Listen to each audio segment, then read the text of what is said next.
আমি খালি এই সরকার এবং উপদেষ্টার উদ্দেশ্যে বলতে চাই, এই জ্বালানি কি আপনাদের বাবার টাকায় কেনা হচ্ছে নাকি?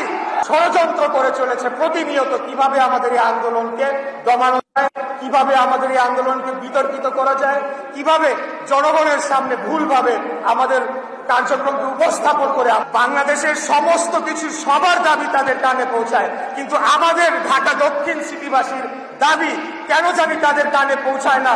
এই ব্যাপারে তারা দেখেও দেখছে না, শুনেও শুনছে না। আমাদের এই নগর ভবনের এবং আমার এই মেয়র ইস্যুটা নিয়ে যেভাবে আমাদের প্রতি অন্যায় আচরণ করা হয়েছে, বর্তমান সরকার গণ অভ্যুত্থানের সরকার হিসেবে দাবি করলেও তারা বাংলাদেশের সর্বোচ্চ আদালত মহামান্য সুপ্রিম কোর্টের রায় আপিল নিষ্পত্তি হয়ে যাওয়ার পরেও এখন পর্যন্ত তারা আমাদের যে এই জনগণের যে দাবি সেটার প্রতি কোনো ধরনের তারা তোয়াক্কা করছে না, কোনো ধরনের তারা ভ্রুক্ষেপ করছে না, তারা আমাদেরকে মানুষ বলে মানুষ মনে করছে না। এই যে এতদিন যাবৎ ঈদের আগে প্রায় 18 থেকে 20 দিন এবং ঈদের ছুটির পরে আমরা আজকে ধারাবাহিক চতুর্থ দিনে আমরা এই আন্দোলনে রয়েছি। এই পুরো সময়টা জুড়ে ঝড় বৃষ্টি রোদ সকল কিছু উপেক্ষা করে জনগণ তাদের নিজস্ব দৈনন্দিন কাজকর্ম ফেলে রেখে এসে তারা তাদের যে ভোটের অধিকার তারা প্রয়োগ করেছিল সেটার যে একটা যৌক্তিক পরিণতিতে পৌঁছানোর জন্য তারা যে নিরলসভাবে পরিশ্রম করে চলেছে এবং এখানে ঘন্টার পর ঘন্টা তারা সময় ব্যয় করে তারা যে তাদের দাবিটি জানিয়ে এসেছে। আমরা লক্ষ্য করতে পারছি এই বর্তমান সরকার তারা বাংলাদেশের সমস্ত কিছু সবার দাবি তাদের কানে পৌঁছায়, কিন্তু আমাদের ঢাকা দক্ষিণ সিটিবাসীর দাবি কেন জানি তাদের কানে পৌঁছায় না। এই ব্যাপারে তারা দেখেও দেখছে না, শুনেও শুনছে না। আমরা বলতে চাই এই ধরনের নব্য স্বৈরাচারী মনোভাব যে এই বর্তমান সরকার দেখিয়েছে এটা আসলে আমাদের সবাইকে হতবাক করেছে। আমরা বিস্ময়ের সাথে তাকিয়ে দেখলাম যে এতদিন যাবত আমরা আন্দোলন করে চলেছি, বর্তমান সরকারের পক্ষ থেকে তাদেরকে সেই যে প্রথম দিন যখন আমরা আন্দোলন শুরু করলাম স্থানীয় সরকার মন্ত্রণালয় এখানে অফিস করতো, তারা এখান থেকে চলে গেল। তারপরে থেকে কোনো ধরনের যোগাযোগ তার পূর্বে অথবা আজ পর্যন্ত আমাদের সাথে করা হয় নাই, কোনো ধরনের আমাদের সাথে কমিউনিকেশন করা হয় নাই। আমাদের দাবিটা একবারও তারা মনে করে নাই শুনে দেখার প্রয়োজন রয়েছে কিনা। উপরন্তু পুরা সময়টাতে আমাদের এই যে আমাদের ক্রমাগত এই বর্তমান সরকারের পক্ষ থেকে তারা ষড়যন্ত্র করে চলেছে প্রতিনিয়ত কিভাবে আমাদের এই আন্দোলনকে দমানো যায়, কিভাবে আমাদের এই আন্দোলনকে বিতর্কিত করা যায়, কিভাবে জনগণের সামনে ভুলভাবে আমাদের কার্যক্রমকে উপস্থাপন করে আমাদেরকে কোনোভাবে দমানো যায় কিনা, মানসিকভাবে ক্ষতিগ্রস্ত করা যায় কিনা সেই চেষ্টা তারা লিপ্ত হয়েছে। এবং অত্যন্ত দুঃখের সাথে বলতে হয়েছে যে আমাদের মিডিয়ার ভাইয়েরা আমাদেরকে অত্যন্ত সহযোগিতা করেছেন, কিন্তু বাইরের কিছু মিডিয়া এবং সোশ্যাল মিডিয়ার কিছু বিষয় রয়েছে যারা আমাদের এই আন্দোলনকে ভুলভাবে উপস্থাপন করে জনগণের মাঝে একটা মিথ্যা তথ্য দেওয়ার চেষ্টা করেছে। এবং বর্তমান যে স্থানীয় সরকার উপদেষ্টা সেও ক্রমাগত মিথ্যাচার করেছে আমাদের এই আন্দোলন নিয়ে। সে বারে বারে বলেছে এখানে আইনি জটিলতা রয়েছে, এখানে সাব জুডিস ম্যাটার রয়েছে এবং অন্যান্য কথা বলেছে। অথচ বাংলাদেশের সর্বোচ্চ আদালত মহামান্য সুপ্রিম কোর্ট থেকে আপিল বিভাগ থেকে এই জিনিসটা বহু আগে নিষ্পত্তি হয়ে গিয়েছে। তারপরেও যদি সে বলে যে এখানে আইনি জটিলতা রয়েছে, তাহলে আমি বলবো যে এই ধরনের মূর্খ উপদেষ্টা বাংলাদেশের ইতিহাসে কেউ কোনোদিন দেখে না। আপনারা জানেন যে আমি একটু স্পেসিফিক্যালি ক্যাটাগরিক্যালি বলতে চাই এবং আমার বিশেষ করে সাংবাদিক ভাইদের উদ্দেশ্য করে বলতে চাই এবং এখানে সকলে যারা উপস্থিত রয়েছেন এই কথাগুলা জনগণের জানা দরকার, মানুষের জানা দরকার। আপনারা অন্য সকল কিছুর পাশাপাশি এই বক্তব্যটাও আপনারা দয়া করে প্রচার করবেন। একটা আন্দোলন যখন হয়, আন্দোলন মানেই হলো সেখানে সমস্ত কিছু বন্ধ করে দাবি দেওয়ার জন্য অবস্থান করা। আন্দোলনকারীরাই সেই কাজটি করে থাকে যতক্ষণ না পর্যন্ত তাদের দাবি দেওয়া মেনে না হয়। এটাই হলো গিয়ে আন্দোলনের ডেফিনিশন। কিন্তু আপনারা লক্ষ্য করবেন আমরা যেদিন থেকে আন্দোলন শুরু করেছি আমরা 1 সেকেন্ডের জন্য ঢাকা দক্ষিণ সিটি কর্পোরেশনের কোনো একটি জরুরি সেবা 1 সেকেন্ডের জন্য বন্ধ করা হয় নাই। উপরন্তু আমরাই নিশ্চিত করেছি যাতে এই সেবাগুলা চালু থাকে, এই সেবাগুলা যাতে জনগণের দুর্ভোগের সৃষ্টি না হয়। এর মধ্যে বর্জ্য ব্যবস্থাপনা, টিকাদান কর্মসূচি সহ যে আঞ্চলিক কার্যালয়গুলোতে যে ধরনের জরুরি সেবা দেওয়া হয়ে থাকে, নাগরিক সনদ, সকল কিছু কিন্তু আমরাই বলে রেখেছি যে সব যাতে জনগণ যাতে এই সেবাটি পেয়ে থাকে।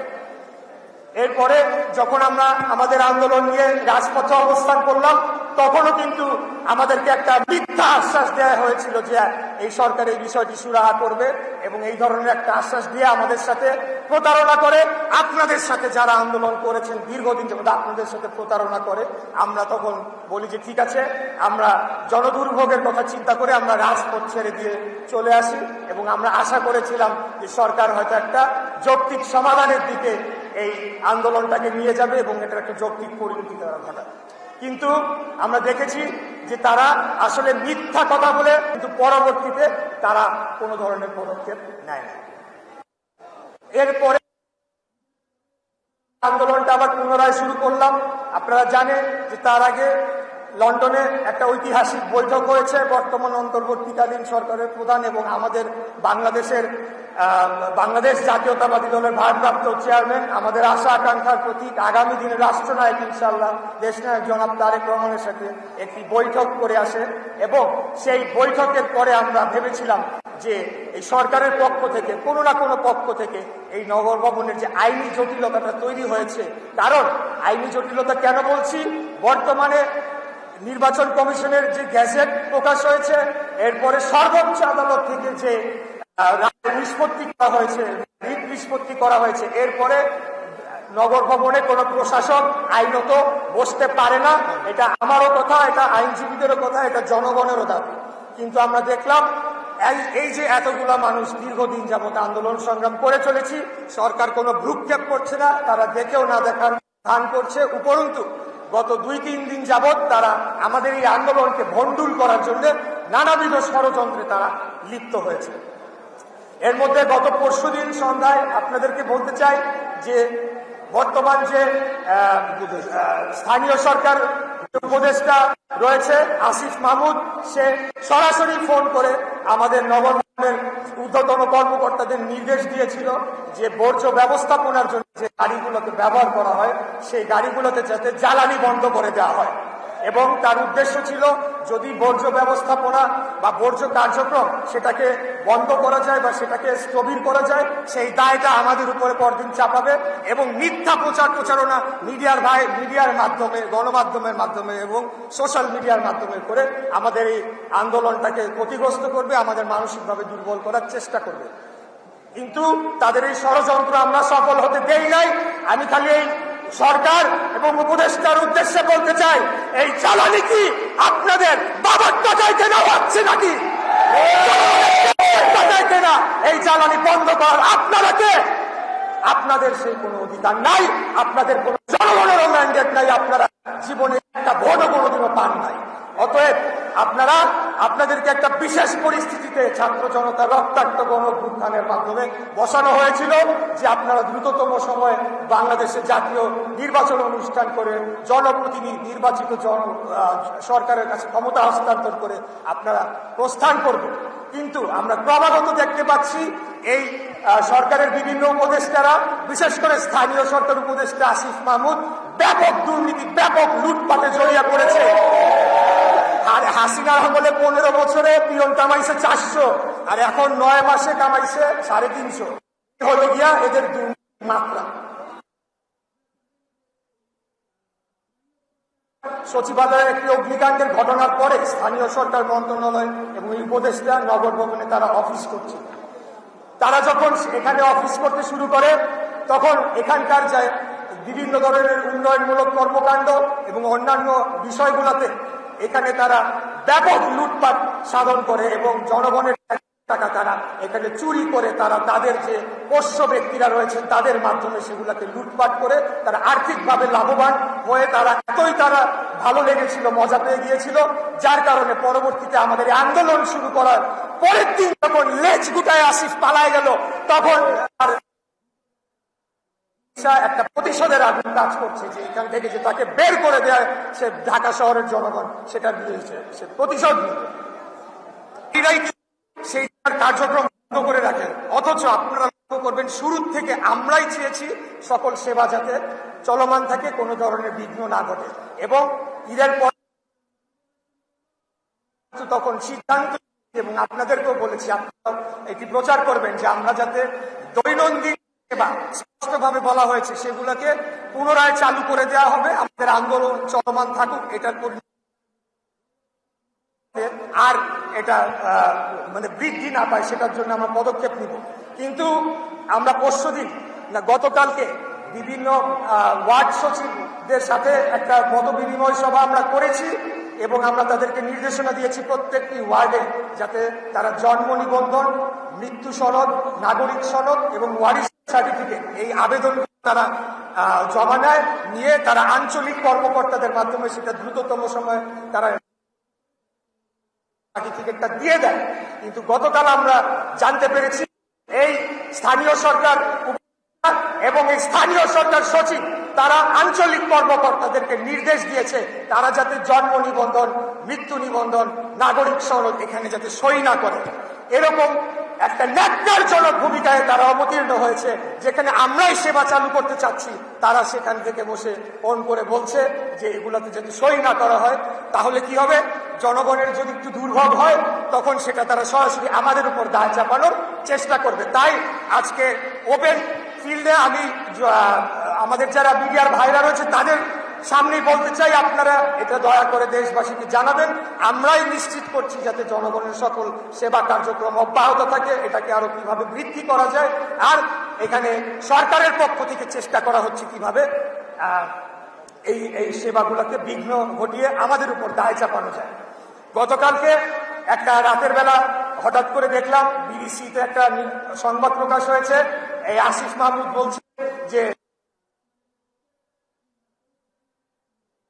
যদি ফৌজদারি অপরাধ করে থাকি তাহলে কেন আপনারা তো সরকারে, কেন আইন শৃঙ্খলা বাহিনীর কাছে আপনারা যে আমার বিরুদ্ধে অভিযোগ দায়ের করছেন না, কেন আইন শৃঙ্খলা রক্ষাকারী বাহিনীকে নির্দেশ দিচ্ছেন না আমাকে গ্রেফতার করে নিয়ে যান। খুনি হাসিনার বিরুদ্ধে 17 বছর আমরা যুদ্ধ করেছি, লড়াই করেছি, জেল কেটেছি, গুম হয়েছি, আমরা যত ধরনের জুলুম নির্যাতন আছে সবকিছু সহ্য করে আমরা অধিকার প্রতিষ্ঠার জন্য লড়াই করেছি। অতএব আপনাদের মতো শিশু উপদেষ্টা এসে যদি এখন আমাদের সাথে কথা বলতে চায়, আপনাদের সাথে কথা বলাটাও আমি মনে করি যে আমাদের জন্য অবমাননা। আজকে যা কিছু হচ্ছে সকল কিছুর জন্য এই বর্তমান সরকারকেই দায়ী করতে হবে, এবং এই সরকার এই ধরনের লোকজনদেরকে দিয়ে কথা বলাচ্ছে, তারা আমাদেরকে হেয় প্রতিপন্ন খাটো করার চেষ্টা করছে। এর বাইরে আমরা দেখেছি একটা নতুন খবর আজকে প্রকাশ পেয়েছে, গাজীপুর সিটি কর্পোরেশনে বদলির জন্য 20 কোটি টাকা নিয়েছেন উপদেষ্টা আসিফ মাহমুদ, এই সংবাদটি প্রচার হয়েছে। এখন আমরা বলতে চাই এই যে এই খবরটি যেটা দেখলাম আমি আসার সময় দেখেছি, এটা যদি সত্য হয়ে থাকে এর বাইরেও আরো অনেক এই উপদেষ্টা আসিফ মাহমুদের উপরে গতকালকে আহ্বান জানিয়েছি, আজকে আহ্বান জানাচ্ছি দুর্নীতি দমন কমিশন যাতে নগর ভবন সহ স্থানীয় সরকার মন্ত্রণালয় সহ সকল জায়গায় যেখানে এরা অফিস করেছে সেখানে যে এগুলো যাতে সুষ্ঠু তদন্ত করে তাদের বিরুদ্ধে যথাযথ আইনি পদক্ষেপ নেয়। আর যদি এটা নিতে ব্যর্থ হয় তাহলে বলতে হবে এই পুরা সরকারই তাকে পৃষ্ঠপোষকতা করছে, পুরা সরকারের উপরে দায়বদ্ধ। আমরা আজকে এই ছিল আমাদের বক্তব্য। আমরা আগামীকালকে পরবর্তী কর্মসূচি নিয়ে আমরা পরবর্তী ঘোষণা দিব। আমরা শুধু এই কথাটা বলতে চাই, আমরা আজকে মশক নিধন কর্মসূচি সেটিকে অফিসিয়ালি উদ্বোধন করার জন্য আমরা পদক্ষেপ নিয়েছি, এবং আজকে ঢাকার দক্ষিণের 75টা ওয়ার্ড থেকে স্প্রেম্যানরা সহ বিভিন্ন স্বাস্থ্য বিভাগের কর্মচারী কর্মকর্তারা এসেছে, তাদেরকে সাথে নিয়ে আমরা এটা উদ্বোধন করে দিব, এবং এই ডেঙ্গুর যে একটা প্রাদুর্ভাব দেখা দিয়েছে সেটিকে নিয়ন্ত্রণ করার জন্য ঢাকা দক্ষিণ সিটি কর্পোরেশনের পক্ষে যা যা করণীয় তারা যে সকল কিছু করছে সেটা যাতে প্রমাণ হয়ে দালিলিক প্রমাণ হয়ে থাকে। কারণ আমরা দেখতে পাচ্ছি যে আমাদের এই আন্দোলনকে ষড়যন্ত্রমূলকভাবে ব্যাহত করার চেষ্টা করছে এবং এই এখানকার সেবা বিঘ্নিত হওয়ার নামে বিভিন্ন ধরনের দুর্ভোগ সৃষ্টি হচ্ছে, সেটার দায় আমাদের উপরে চাপানোর চেষ্টা করা হচ্ছে। সেটিকে আমরা জনগণের কাছে তুলে ধরতে চাই। আর সর্বশেষ যে কথাটি বলবো যে এই বর্তমান সরকার তারা কিন্তু বাংলাদেশের সর্বোচ্চ আদালতকে তারা আজ পর্যন্ত অবমাননা করে চলেছে। এই বিষয়টা আমার মনে হয় যে গুরুত্ব সহকারে জনগণের কাছে প্রচার করতে হবে। তারা যদি বলে থাকে যে স্বৈরাচারকে হটিয়ে, ফ্যাসিবাদকে হটিয়ে নতুন একটা সম্ভাবনাময় বাংলাদেশ গড়ার জন্য তারা এসেছে, কিন্তু তারা একই কায়দায়, স্বৈরাচারী কায়দায় যেভাবে খুনি হাসিনা আইন আদালতকে তোয়াক্কা করতো না, জনগণকে তোয়াক্কা করতো না, সংসদকে ধ্বংস করেছে ব্যক্তিগত লোক ভুয়া ভোটের মাধ্যমে বসিয়ে, তারই কি ধারাবাহিকতা কি আমরা দেখতে পাচ্ছি কিনা, আজকে সেই প্রশ্ন জনগণকে অবশ্যই করতে হবে। আমরা বলতে চাই, অতীতে যেমন বলা হতো যে হাসিনার বিরুদ্ধে বলা যাবে না বা তার পরিবারের অন্যান্য সদস্যদের বিরুদ্ধে কথা বলা যাবে না, বা আজকে যদি বর্তমান অন্তর্বর্তীকালীন সরকার কোনো ক্ষেত্রে বা অনেক ক্ষেত্রে যদি ব্যর্থ হয়, তাদের বিরুদ্ধে যদি বলা হয় যে বলা যাবে না কথা, মুখ খোলা যাবে না, তাহলে তো কোনো পরিবর্তন হলো না। আমি বলতে চাই যে বাংলাদেশ সবার আগে বাংলাদেশ রাষ্ট্র